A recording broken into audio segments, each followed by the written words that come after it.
నేను ఇవాళ అడుగుతున్న బండి సంజయ్ని, గతంలో నువ్వే ఎంపీగా ఉన్నావు కదా, నరేంద్ర మోడీ గారి మాటలు మాట్లాడినప్పుడు నువ్వు పార్లమెంటులోనే ఉన్నావు కదా, తెలంగాణ తల్లిని అవమానిస్తుంటే, తెలంగాణ రాష్ట్ర ఏర్పాటు ప్రక్రియను తప్పుపడుతుంటే ఎందుకు మౌనంగా ఉన్నావు బండి సంజయ్?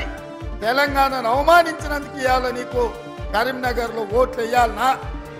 ఇవాళ ఈ తెలంగాణ రాష్ట్రానికి నరేంద్ర మోడీ ప్రధానమంత్రిగా 10 ఏళ్ళు, పార్లమెంటు సభ్యుడిగా 5 ఏళ్ళు నువ్వేం తీసుకొచ్చినావో ఈ ప్రజలకు సమాధానం చెప్పు.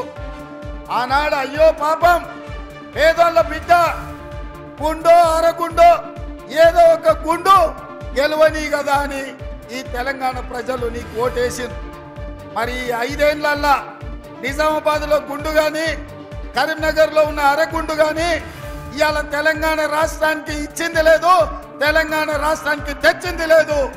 నరేంద్ర మోడీ గారు జాతీయ ప్రాజెక్ట్ ఇవ్వలేదు, నరేంద్ర మోడీ గారు ITIR కారిడార్ ఇవ్వలేదు.